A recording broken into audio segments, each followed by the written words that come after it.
forget a name.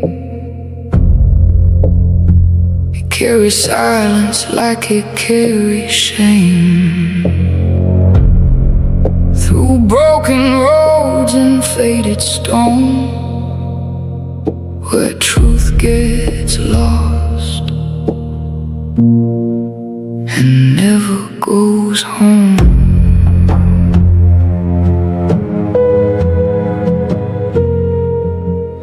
And the wind keeps saying when nobody speaks, and the shadows of the cypress trees beneath the parish, the stories don't sleep.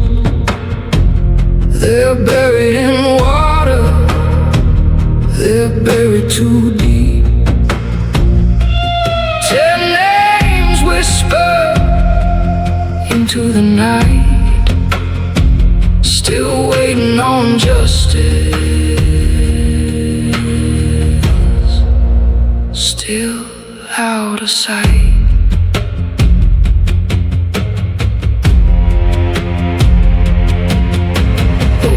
Don't talk, but they remember all. Every unanswered call after the fall, and every light that flickered out too fast still echoes in the weight of the past. Beneath the parish, stories don't sleep. They're buried in water, they're buried too deep. 10 names whisper into the night, still waiting on justice, still out of sight.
first, they appeared to be isolated tragedies. Different communities, different sheriff departments, different circumstances. But beneath the surface, troubling similarities were beginning to emerge. June 14th, 1974. Valerie Dupree, 25-year-old nursing assistant, left her best friend's house in Jonesville just before a summer storm. She never made it home. The next morning at 6:30 a.m., a fisherman on Black River Lake found Valerie's car was partially submerged.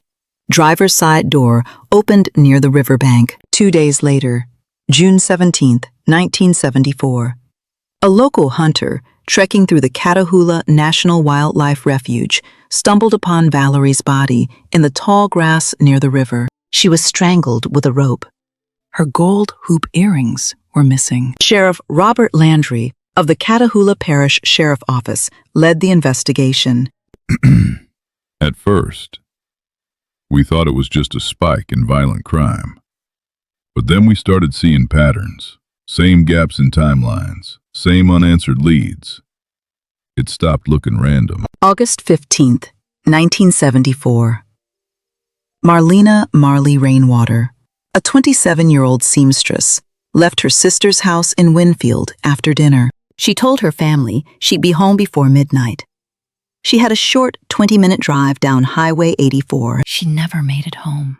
They found her car abandoned on the side of the dirt road near Kisatchie Creek, the driver's side door open.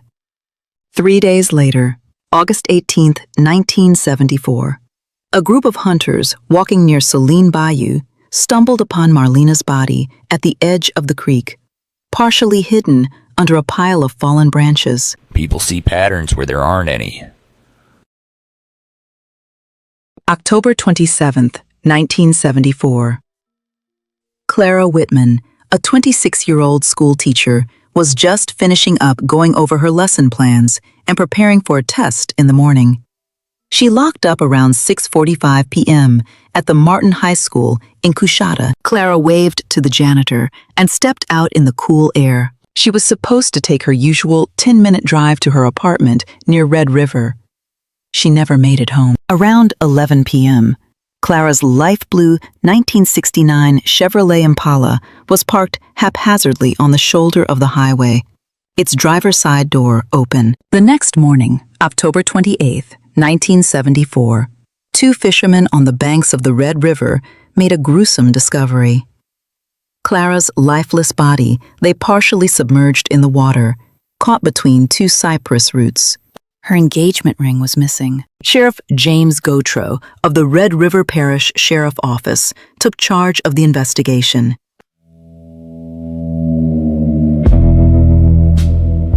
March 18th, 1975.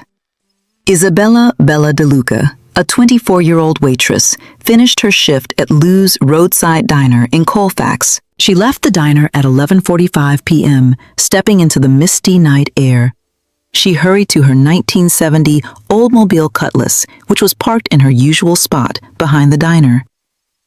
She never made it home. The next morning at 8 a.m., her car was found abandoned on a desolate stretch of Highway 71, 4 miles from her house. 3 days later, March 22nd, 1975, a group of loggers working near the Kisatchie National Forest stumbled upon Isabella's body, laying beneath a tree, covered by some fallen branches.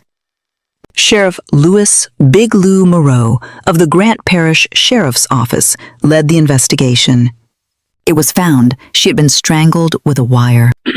Good evening. Authorities across the state are growing increasingly concerned tonight as investigators work to determine whether a recent string of violent deaths involving young women may be connected. Over the past several months, bodies have been discovered in multiple parishes, each case bearing unsettling similarities. Law enforcement officials from Grant, Rapides, Natchitoches, and surrounding areas are now coordinating efforts, sharing information, and reviewing older unsolved cases for possible links. While no suspect has been named, sheriffs are urging residents to remain cautious, especially during late evening hours. State police say they are following several leads, but at this time, they are not releasing further details. Families across Louisiana are demanding answers, and communities are on edge as investigators work around the clock to bring clarity and justice to these troubling cases. We will continue to follow this developing story and bring you updates as more information becomes available. July 17th,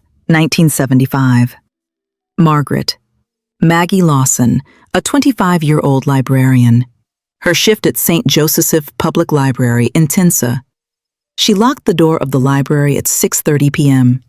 She mentioned to her coworker that she would be stopping at the general store as they both walked to their cars. She never made it home. The next morning around 7:15 a.m., a local farmer spotted Maggie's beige 1973 Ford Maverick, which was parked on the side of an empty dirt road, with the driver's side door opened. 3 days later, July 21st, 1975, a fisherman near Lake St. Joseph found Maggie's body was floating near the reeds. Sheriff Walter Jenkins of Tinsa's Parish Sheriff Office led the investigation. She was strangled with a rope.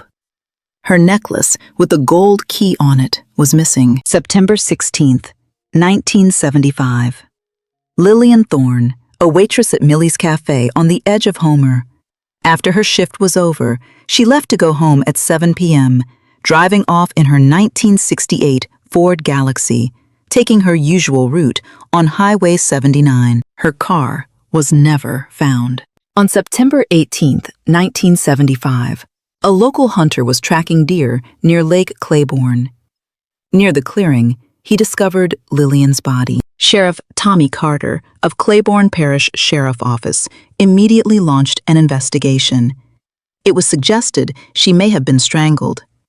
The sheriff was waiting on the autopsy to verify this information. He said, "I know what was said on the news. I've also spoken with Sheriff Delacroix over in Avoyelles Parish. And yes, there are similarities, more than any of us are comfortable with. But we don't have a suspect. Not yet." He paused, exhaling slowly, the weight of the moment settling on his shoulders. "Now," he added quieter, "I need to inform the family." October 10th, 1975. Lorraine Tate, a 25-year-old grocery store clerk who was on vacation, boarded a Greyhound bus in Arcadia. She was returning home from visiting her childhood friend in Shreveport. The bus stopped at a small diner just off Highway 80, where Lorraine got off for a cup of coffee about 7:45 p.m. The Greyhound bus driver attempted to report her missing, but local law enforcement said that maybe she met someone there and left with them. 3 days later, October 13th, 1975, a hunter checking his traps found Lorraine's body. Sheriff Albert Rollins of the Bienville Parish Sheriff Office launched a full investigation. The autopsy confirmed she was strangled with a rope. Law enforcement across the state are warning young women to walk in groups, no hitchhiking, and call the police if they notice anything suspicious. Also, do not be out after dark if it's not necessary, and let family members know your whereabouts at all times. August 22nd, 1976. Monique. Mo Boudreau, a 26-year-old hairdresser, locked her salon up for the night after her last client. Her 1970 black Ford Mustang was parked across the street from the shop.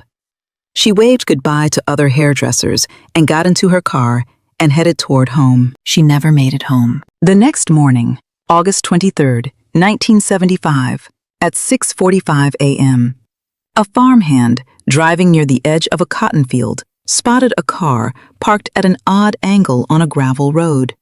The driver's side door open. It was later identified as Monique's 1970 Ford Mustang. 3 days later, August 25th, 1975, a hunter walking through the woods near Turkey Creek found Monique's body, laying partially covered in leaves. Sheriff Earl Langston of the Franklin Parish Sheriff Office launched a full investigation. There was evidence that she was strangled. Monique's gold bracelet and ruby ring was missing. September 14th, 1976. Rita Caldwell, a 23-year-old daycare worker at Baby Jane's Daycare in Mansfield.